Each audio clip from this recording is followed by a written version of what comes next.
خطرناک نوعمر اور مقدمہ قتل اور جیل حکام۔ گورنمنٹ کو چونکہ ہر طبقہ کا احساس ہوتا ہے اور جب وہ معاملات کا تجزیہ کرتے ہیں تو اپنی اعلیٰ میٹنگز کے بعد اپنے ماتحت افسران کو ہدایت جاری کرتے ہیں کہ یہ کام ٹاپ پریورٹی پر کرے۔ میں اپنے محکمہ میں ڈویژنل پیرول آفیسر کے طور پر کام کر رہا تھا، اس لیے احکامات تھے کہ بچوں اور خواتین جو جیلوں میں بند ہیں ان کے پیرول کے معاملات پر پوری توجہ سے کام کیا جائے اور ان کے معاملات مکمل کر کے گورنمنٹ کو برائے پیرول بھیجے جائیں تاکہ ان کے احکامات کے پیش نظر میں بھی جیل کے دورے پر جاتا رہا ہوں۔ میں نے معاملات کا جب باریک بینی سے جیل جا کے جائزہ لیا اور معلوم ہوا کہ دراصل اس سے پہلے بھی میں نے جائزہ لیا کہ ہماری عدالتیں دوران ٹرائل بچوں اور عورتوں کے معاملات کو بڑی گہرائی سے معاملات کا جائزہ لیتی ہیں اور جہاں تک ممکن ہو سکے وہ ان کے بارے میں، بچوں کے بارے میں، خواتین کے بارے میں اور بزرگ افراد کے بارے میں ان کی رائے کافی وہ غور و غوض نرمی اختیار کرتے ہیں اور جن کو سزا کرنی ہوتی ہے اور وہ معاملات یعنی کہ واقعی بہت حدود سے باہر نکل جاتے ہیں جہاں کوئی قانونی گنجائش نہیں رہتی، پھر وہ سزا کرتے ہیں۔ اور یہ مطالعہ کیا کہ جن بچوں اور عورتوں کو سزا ہو جاتی ہے یا بڑوں کو ہو جاتی ہے وہ بڑے سویر معاملات ہوتے ہیں، معمولی نہیں ہوتے۔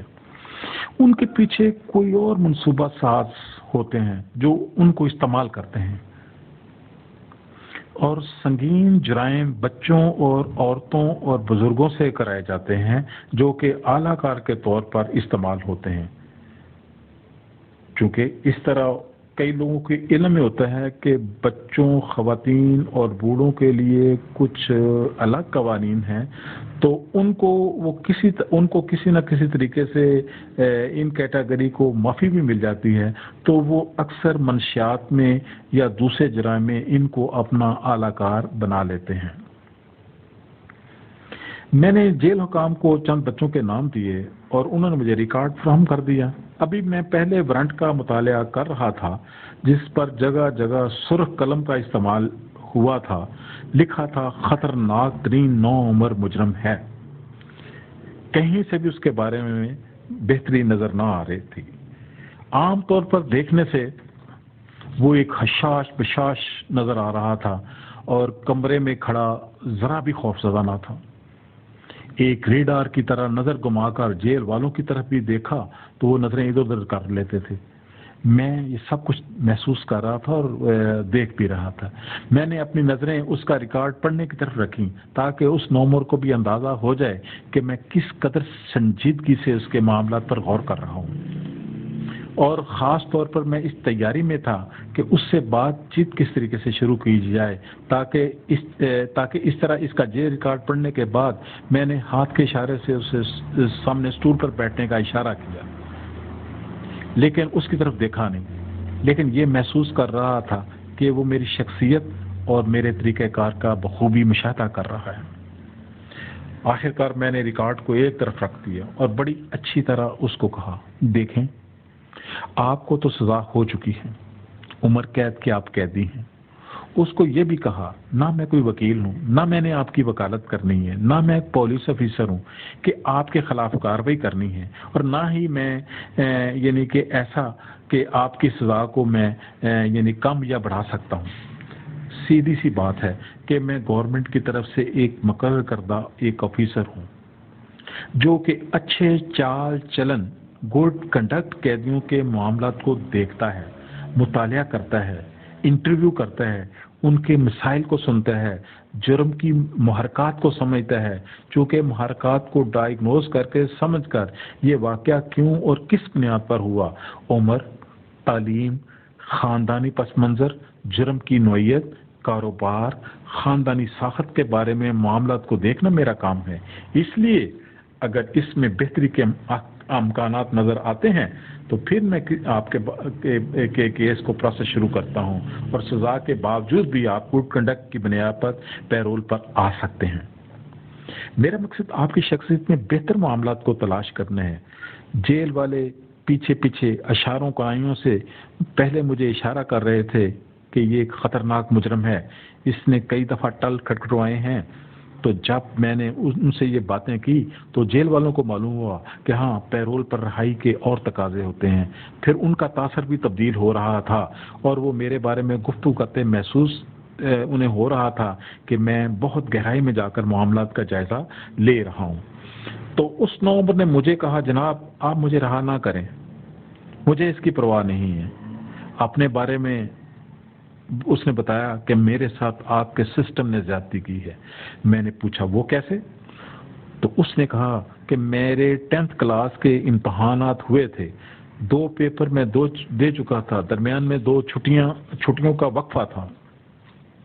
اتنے میں معلوم ہوا کہ والدہ گاؤں میں کسی کے گھر کسی کا پتہ کرنے جا رہی ہے، تو مجھے معلوم ہوا کہ کچھ لڑکے گاؤں کے ڈکیتی کے کیس میں جیل سے رہا ہو کر آئے ہیں۔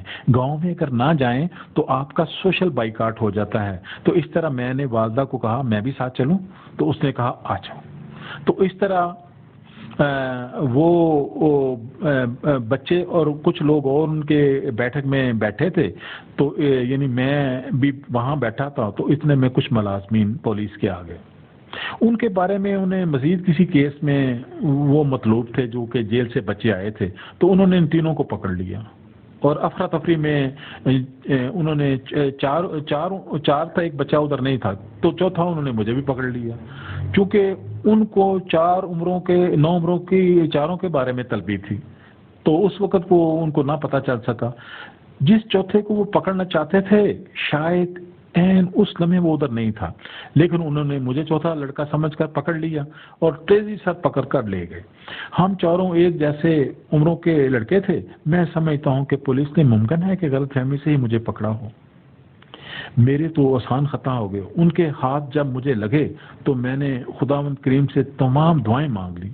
جو کچھ سیکھا تھا وہ بار بار اللہ تعالیٰ سے دعاؤں کی صورت میں مانگا، لیکن میرے لیے تو یہ لمحات جو تھے ایک قیامت سے کم نہ تھے۔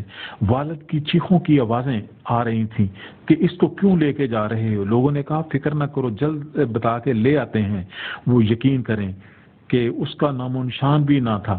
وہ تو بار بار یعنی کہ یہ جو بچے چوری ان کو پھر بھی پکڑے جاتے ہیں، تو اس طرح مجھے اس قانون کا کیا علم تھا کہ وہ جو پہلے چوری کا کرتے ہیں وہ پھر ان پہ نظر ہوتی ہے۔ جاتے ہی جو ہوا وہ میں کیا بتا سکتا ہوں، پھر وہی بند اور تفتیش شروع۔ تھانے میں کچھ ایجنٹ لوگ میری والدہ سے ملے۔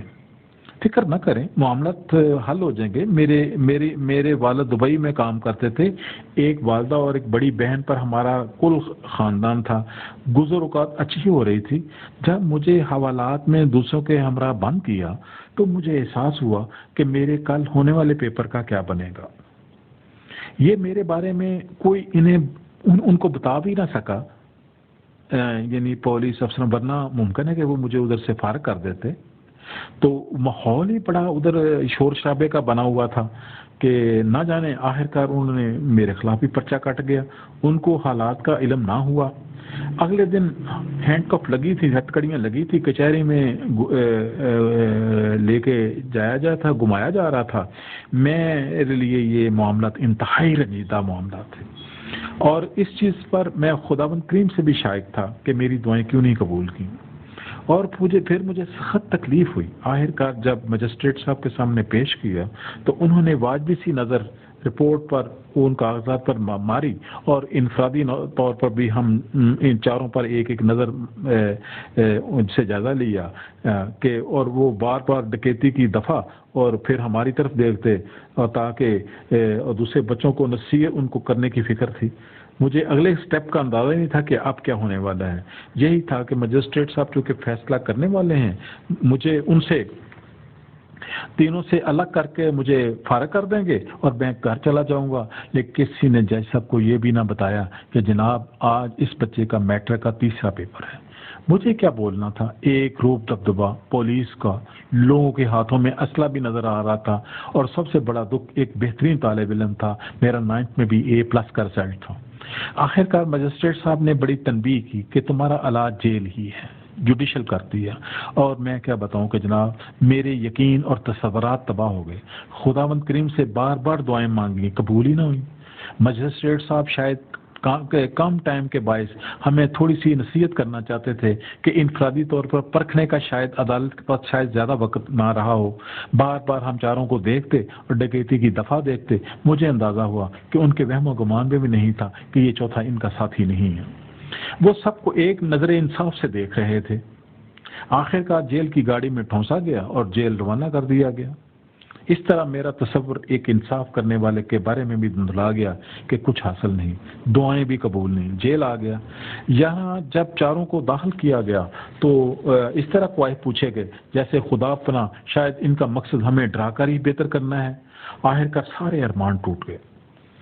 والدہ اور بہن کو گھر سے باہر نکلنے کا میرے والد کی طرف سے حکم تھا کہ کبھی باہر نہ نکلنا، چونکہ وہ تو دبئی میں ملازمت کر رہے تھے۔ دیکھا تو اگلے دن ہی ملاقات کے لیے میری والدہ اور میری بہن آ گئی۔ وہ رو رو کر مجھے تسلیاں دے رہی تھی۔ پھر ماں نے کہا کئی لوگوں نے تسلی دی ہے کہ اچھے وکیل صاحب کرو گے تو جلد رہائی ہوگی، چونکہ ڈکیتی کا جرم بڑا ڈالا گیا ہے، کوئی بڑا ہوا ہے، کچھ نہ کچھ بیٹا ضرور ہو جائے گا۔ وکیل صاحب نے بڑے یقین دہانی کرائی ہے کہ ابتدائی دنوں میں تھوڑی سی رہائی مشکل ہے، چند دن گزرنے دیں۔ میرے سے سب کچھ چھین لیا گیا تھا۔ خداوند کریم سے میں نے بڑی دعائیں مانگی۔ پھر ماں اور بہن کا بے پردہ ہونا، چونکہ باپ کی نصیحت تھی، چونکہ وہ والد صاحب کی ہدایت کے برعکس تھا ان کا بے پردہ گھومنا اور جیل آنا، اس لیے ان کو جیل آتے دیکھ کر میں نے سوچا کہ یہ کیا ہو گیا ہے، پورا گھر ہی اس نظام سے بے پردہ ہو گیا ہے۔ مجھے تو تباہ ہونا تھا، میری ماں بہن بھی آوارگی پر اتر آئی ہیں۔ وہ جانے لگیں تو میں نے کہا ماں اور بہن سنو، باپ کی ہدایات پر عمل کرو، کچہری تھانہ اور جیل میں مت آؤ، کسی سے بات نہ کرو، بہن جوان ہے کیوں ساتھ ساتھ لیے پھرتی ہو۔ ماں نے کہا بیٹا کیا کروں، تمہارا باپ جو ادھر نہیں ہے، اب مصیبت جو آن پڑی ہے، کئی لوگ تسلیاں دے رہے ہیں، لیکن میرے میں ایک چیز آئی۔ میں نے کہا ماں سنو، آئندہ اگر بہن کو لے کے مجھے تم جیل خود آئیں یا بہن کو لے کے آئیں تو یہ بہتر نہ ہوگا۔ تو اگر یعنی کہ میں نے تمہیں دوبارہ ادھر جیل میں اپنے سے ملنے کے لیے آتا دیکھا تو تم میری لاش ہی لے کے جاؤ گی، میں خودکشی کر لوں گا، میں جیل کے اندر اپنے آپ کو مار لوں گا، تم میری شکل بھی نہ دیکھ سکو گی۔ آپ دونوں نے گھر سے باہر نہیں نکلنا، اس نظام نے آپ کو بے پردہ کر دیا۔ اس طرح میں نے ان پر پابندی لگا دی۔ کچھ دنوں کے بعد معلوم ہوا کہ والد صاحب نے میری پاک باز والدہ کو ڈائیورس بھجوا دی کہ تم نے میرے بیٹے کی مکمل حفاظت نہیں کی، میں اس لیے روزگار کے لیے باہر مزدوری کر رہا ہوں کہ گھر میں پولیس آئے اور تم لوگ بے پردہ ہو جاؤ، پرچے پہ پرچہ ہو جائے۔ والد نے میری والدہ کو فارغ کر دیا۔ یا اللہ تو نے میری دعائیں نہ سنی، باپ نے میری والدہ کو طلاق دے دی، بہن کا احساس مجھے بری طرح مجروح کر رہا تھا کہ اس کا کیا بنے گا۔ معاملات بہت تیزی سے خراب ہو رہے تھے۔ کچھ دنوں کے بعد پتہ چلا کہ سیشن جج صاحب جیل میں دورے پر آ رہے ہیں اور معمولی مقدمات میں لوگوں کو رہا کرنے کے احکامات فرمائیں گے۔ جیل والوں نے کوائف اکٹھے کر کے لسٹ بنانی شروع کر دی اور اس میں ڈکیتی کے جرم میں ملوث افراد کے نام اس میں نہ لکھے۔ میں مایوس ہو گیا۔ اس طرح دورے آتے رہے، ڈکیتی والے خطرناک قرار دیے جاتے اور ماں بھی 7 طلاق یافتہ ہو گئی، بہن بے آسرا۔ باپ نے مکان کا ذریعہ بھی ختم کر دیا، بلکہ والدہ کو حکم دیا کہ اس کا گھر فوری طور پر چھوڑ دے۔ آخرکار یہ سارے مصائب مجھے برداشت کرنے پڑے۔ جیل میں کچھ دنوں کے بعد میں عادی ہو گیا۔ خوف خطرہ ختم، خوف خدا ختم، عدالت کا خوف ختم، جیل میں تشدد کا خوف ختم اور کسی کو مارنے اور مرنے پر اتر آیا۔ اس لیے جیل حکام بھی مجھے بدماش قرار دیتے ہیں۔ میری نظر میں کوئی خوف نہیں رہا، کسی نے میرے حالات پر غور نہیں کیا۔ اس طرح میں 1.5 سال ڈکیتی کے مقدمہ میں جیل رہا۔ اس کے بعد میں نے ارادہ کر لیا کہ ٹھیک ہے، جب غیر قانونی افعال اور قانونی افعال میں فرق نہیں سمجھا جاتا، دعائیں اور قانون بھی مددگار ثابت نہیں ہوا، تو ایک اندھا پن میرے اندر آ گیا۔ کوئی کاریئر نہ تھا، والدہ دکھی ہو کر بوڑھی ہو گئی تھیں۔ پھر میں 1.5 سال کے بعد سزا کے بعد باہر آیا تو 1800 روپے کا ایک پسٹل خریدا۔ اب جس نے نظر اٹھائی اس کو ختم کر دوں گا۔ جیل میں رہ کر ساتھیوں سے بہادری سیکھی۔ اب چند دن ہی گزرے تھے کہ وہ 2 افراد جن کو میں اپنا دشمن سمجھتا تھا وہ موٹر سائیکل پر سوار تھے، ان پر بے دریغ روک کر ان کو فائرنگ شروع کر دی۔ ایک موقع پر جان بھاگ اور دوسرا شدید زخمی ہو گیا، اور میں پھر جیل میں 25 سال عمر قید اور دوسرے کو زخمی کرنے کے لیے علیحدہ 10 سال سزا بھگت رہا ہوں۔ اب اگر آپ مجھے گڈ کنڈکٹ پر رہا کرنا چاہتے ہیں تو حاضر ہوں، ورنہ جیل میں بھی خوش ہوں، اندر بھی میرا نام چلتا ہے۔ اس لیے تو انہوں نے مہربانی فرماتے ہوئے میری کتاب پر جیل والوں نے مجھے خطرناک مجرم لکھا ہے۔ میں نے کہا چونکہ آپ پہلے بھی جیل رہ چکے ہیں اس لیے میرا، اور وہ بھی ڈکیتی میں، اس لیے میرا قانون اجازت نہیں دیتا۔ شکریہ، تھینک یو ویری مچ۔